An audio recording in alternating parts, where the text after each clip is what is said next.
Timmy Turner, he was with you for a burner. The kid, everybody walking. You know how the song, the fire, fuck with your BT.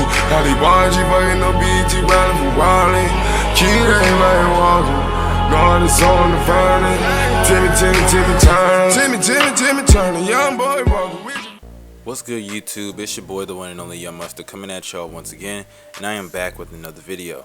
Now in this video, I know I'm going to offend a lot of people, so y'all comment down below on what you think I was wrong about, what you think I was right about, because I want to know your opinions. I always interact with as many people as I possibly can in the comment section.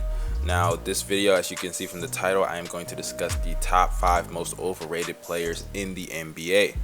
Now in this video, I'm going to simply just go off of what I've seen in the past 5 to 6 years. I'm not going off of careers or anything like that, except for one player. There's one player on this list that I will go off of careers, but you'll see him later. But besides that, I'm not going to go off of careers. I'm pretty much just going off of recent memory, so you get the gist of it. So without further ado, let's get into player number 5. Number 5, Harrison Barnes. Now I'm not gonna lie, I did get caught up in the sauce of the Harrison Barnes improvement this season. Yeah, hell no.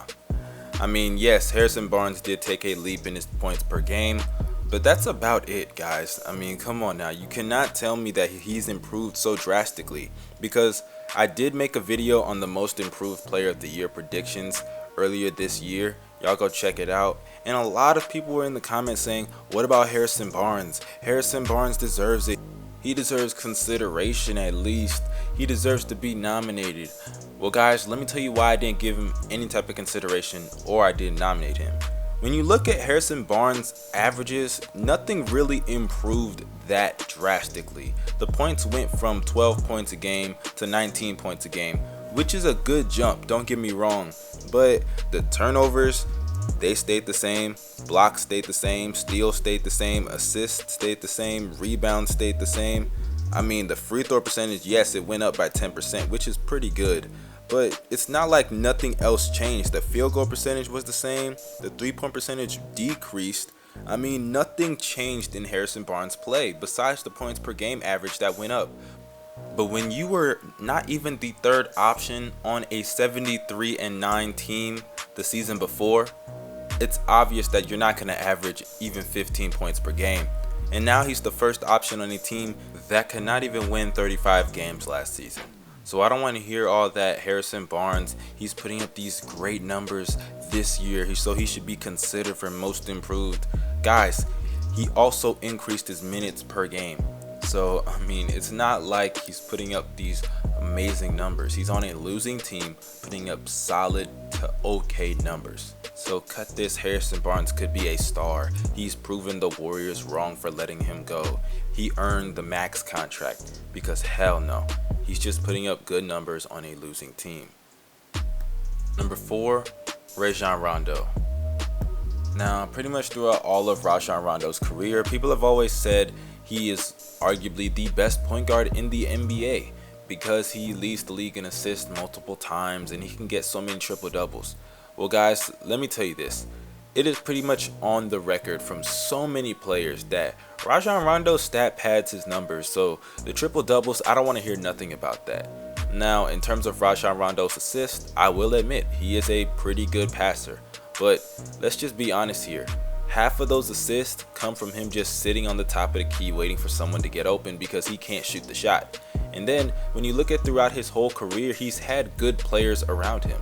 He's had KG, arguably the greatest leader in NBA history, Paul Pierce, one of the most clutch shot makers ever, Ray Allen, the second greatest shooter of all time. Well, arguably the second greatest shooter of all time.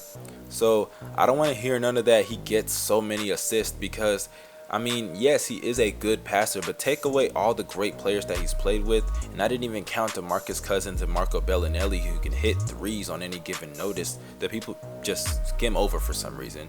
But I mean, he's played with talent around him that can shoot because he cannot shoot, which leads into another reason why I think he's overrated. When you have a point guard in the NBA that cannot shoot, you have a problem. I mean, why do you think Rajon Rondo, besides his attitude, why do you think Rajon Rondo has been bouncing from team to team to team for the past 5 years? Because he cannot shoot. Offensively, he is inept. The guy can't make a free throw also. I mean, how is it that, people just look over that? He can't make free throws. He shoots worse than centers from the free throw line, and he is a point guard. The fact that he has kept a starting job for so long and he cannot make a free throw is pathetic. I mean, why do you think that, Fred Hoiberg benched him in the middle of the year? Because he can't score, can't make a free throw. The guy can't finish that well, though he does have that, nice fake move when he goes to the paint, but people are figuring him out now. And in a league where you have players like Steph Curry, you have players like Kyle Lowry, Chris Paul, point guards who can shoot the ball. I mean, what are you gonna do when you're someone like Rajon Rondo who is facilitating an offense and you cannot shoot? That means you need shooters around you. That's why the Chicago Bulls this year, when you look at how they played, as soon as Rajon Rondo got benched, that's when they started doing better because they could put a point guard on the court who could shoot the ball. Rajon Rondo, I mean, there's a reason you were averaging below 10 points a game this year. It's because you're offensively inept. You have no type of offensive ability. Yes, you have that nice little fake move like I said before, but that can only work so many times. So I don't want to hear nothing about Rajon Rondo being the best pure point guard because he's really not. Number 5, Carmelo Anthony. Carmelo Anthony pretty much is just this generation's version of Dominique Wilkins. He's a great scorer, do not get me wrong. He has put together one of the greatest scoring careers of all time. He's a top 25, top 30 scorer ever to play the game of basketball, do not get me wrong. But there's way more to the NBA, way more to the game of basketball than just scoring. I mean, people really need to understand that. And Carmelo Anthony has been called out by so many players, so many coaches, for a lack of enthusiasm, a lack of effort on anything besides scoring. The guy's defense is pathetic. It looks like he doesn't even care half of the time. I mean, Carmelo Anthony just doesn't look energetic about anything else besides scoring. And honestly, let's be real here. The reason he stayed in New York for so long is because he doesn't want his numbers to go down. He is not willing to make a sacrifice for his career. When you look at players like Kevin Love and Chris Bosh, those two players had to sacrifice in order to join a team. Kevin Love had to sacrifice some shots. He had to sacrifice those double-doubles, those ridiculous numbers he was putting up in Minnesota, and, join Cleveland. He had to go get chipped up. Chris Bosh did the same thing. I mean, look at Kevin Durant. He had to be unselfish in order to go to Golden State, but Carmelo Anthony will never make that decision. I mean, who do you think has the power in trading Carmelo Anthony right now? Because it's not Phil Jackson, it's not the Knicks. Carmelo Anthony has the power. He has the no trade clause. He needs to waive it. I mean, this team has pretty much sacrificed their whole organization for him. I mean, dude, stop worrying about the money, stop worrying about the numbers, and go get chipped up. Go join Chris Paul in the Clippers, and let's see if you can get a ring there. Stop being on such a horrible organization. Let Kristaps Porzingis do his thing. I mean, let's just be real here. The only thing associated with legit greatness in Carmelo Anthony, besides his scoring ability, is the 2003 draft class. And out of all those top players in there, he is the last player that I would draft. Among the top players, obviously, like Chris Bosh, Dwayne Wade and LeBron James, he's the last guy. So I don't want to hear greatness and Carmelo Anthony ever again in one statement because he's just not a great player. He was a really good player. Number 2, Isaiah Thomas. Now, before you guys get on me in the comment section, I want you to chill, okay? Put your pitchforks down and your dislike button. Calm down. If you disagree, let me know. But wait, let me at least explain. I know Isaiah Thomas is a great, phenomenal offensive superstar. He can score at will. We know the fourth quarter points, big IT, mighty IT. And, by the way, rest in peace to China Thomas. God rest her soul. My prayers and condolences out to the Isaiah Thomas, his family and everything like that. But with that being said, Isaiah Thomas is extremely overrated by so many fans.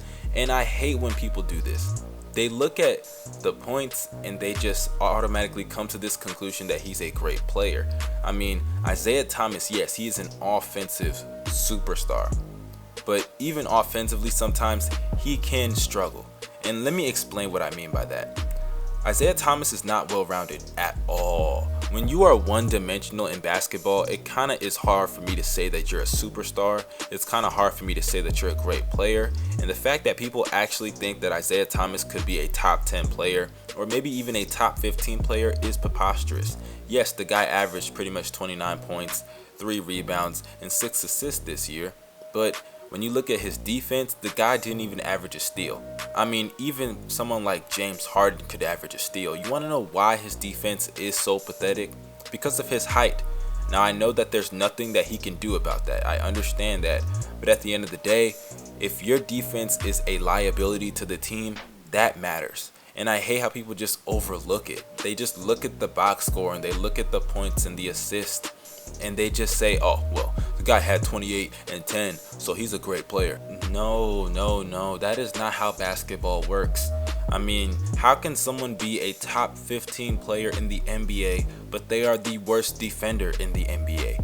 Maybe, in my opinion, I think he's a top 20 player. But top 15, especially top 10, is just way too much for Isaiah Thomas. I mean, why do you think there are so many trade rumors about Isaiah Thomas leaving the Boston Celtics so they could get a big man or, a forward or someone like Gordon Hayward that they can clear out cap space for? It's not because Isaiah Thomas isn't a good player. It's because Isaiah Thomas is not a good defensive player. The guy is a defensive liability. When you are pretty much a foot shorter than the guy that you are guarding, it's not going to be easy for you. So, I mean, that's just why I think he's a bit overrated. And he has to be the second most overrated player in the NBA behind this guy. Number 1, DeMar DeRozan. Now, in my personal opinion, DeMar DeRozan has let me down so many times. He has disappointed me time after time after time. Let's just look at the past 2 seasons for DeMar DeRozan, which have been his best years by far. He averaged 24 points a game on 45% shooting from the field, right? He did that in 2016. Now, in the playoffs last year in 2016, his points dropped from 24 points a game to 21 points a game, from 45% shooting from the field to 39% shooting from the field. What the hell? Come on, dude. He is extremely inefficient in the playoffs. Now, this year, he averaged 27 points a game, and people were starting to say, oh, he's looking like a top 10 player. He could be the best shooting guard in the NBA, all this and that. But did you know that he shot 46% shooting from the field? Hell, let me even round it. He shot 47% shooting from the field, right? On 27 points per game. And in the playoffs, his points per game dropped from 27 to 22. Field goal percentage dropped from 47 to 43. So it's obvious that in the playoffs, he underperforms. He underachieves. If he was a legit top 10 player or a superstar, DeMar DeRozan, his numbers would look extremely better than they look right now. Now, I understand that he's a part of the best backcourt, or one of the best backcourts in the NBA. But at the end of the day, when your numbers are this horrible in the playoffs, I don't want to hear nothing about you being a superstar. I don't want to hear nothing about you being a top 10 player, because when you're this efficient and your numbers decrease this bad, I don't want to hear none of that. Alright, let me know what you guys think about this video in the comment section. This is your boy Young Mustard signing out. Y'all follow me on Twitter, follow me on Instagram, add me on Snapchat. The links will be down below in the description box. Also, you guys, hit that like button and subscribe. And last but not least, I want to shout out my friends. My friend Carlos and my friend Cameron, they just dropped their mixtapes on SoundCloud. I want you guys to go listen to them. I will drop the links down below in the description box, and it will be the pinned comment, so y'all go check them out. They are really good. This is your boy Young Mustard signing out. Have a great day. Cue my music. I've been riding through the city. They trying to fuck my night up. A lot of shit that I hold down.